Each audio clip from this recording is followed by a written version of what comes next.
Muy buenos días y bienvenido una vez más a nuestro canal de Millennials Consulting. Mi nombre es Jessica Saf y el día de hoy te vengo a hablar acerca de las novedades de una de las aplicaciones más interesantes que tiene Zoho y es Zoho Sales IQ.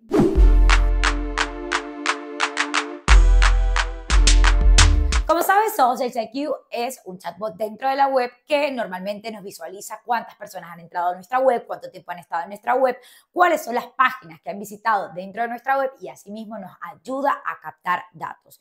Pero es que no se queda solo ahí y hay tantas novedades que te quiero contar en este vídeo que no sé si me vayan a faltar los minutos, pero bueno, empecemos. La primera novedad que ha traído Zoho Sales IQ es que ahora nosotros podemos empezar una conversación por WhatsApp con todos nuestros clientes. Es decir, podemos ser mucho más proactivos a la hora de generar esos leads. Y esto va alineado con el punto primero que te había dicho, y es que podemos crear plantillas que sean mucho más efectivas para ir a nuestro público objetivo. ¿Qué quiero decir con esto? Dejamos plantillas prediseñadas en base al segmento que queramos ir captando y una vez que tengamos esto, pues simplemente de lo que se trata es mandar esas plantillas, darle acción y empezar a generar leads.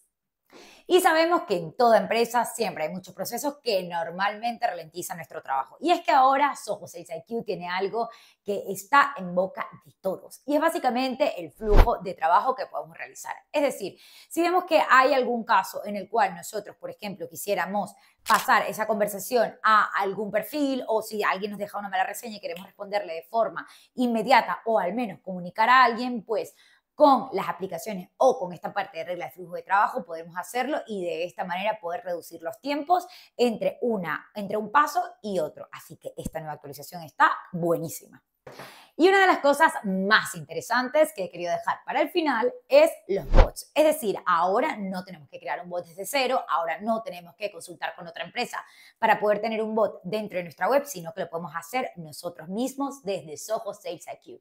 Podemos configurarlo en base a, o bien, a un sector en específico, a un segmento en específico, es decir, lo que siempre hemos dicho dentro de nuestra comunidad. Primero tenemos que tener claro lo que queremos, que para eso estamos nosotros aquí, para ayudarte, y luego configurar este bot dentro de lo que sería nuestra gran página web y asimismo con ayuda de Zoho Sales IQ. Espero que todas estas novedades te hayan servido porque la verdad es que son novedades que van directamente hacia la captación de leads que sean mucho más cualificados, hacia la rapidez que es con la que la vida ahora mismo nos pide estar y asimismo a dar respuestas claras, concisas, sin por supuesto perder tiempo y optimizando el nuestro. Así que ya sabes, si tienes cualquier duda, nosotros estamos aquí desde Millennials Consulting para leerte y para generar vídeos de calidad para ti. Recuerda suscribirte en nuestro canal. Te esperamos.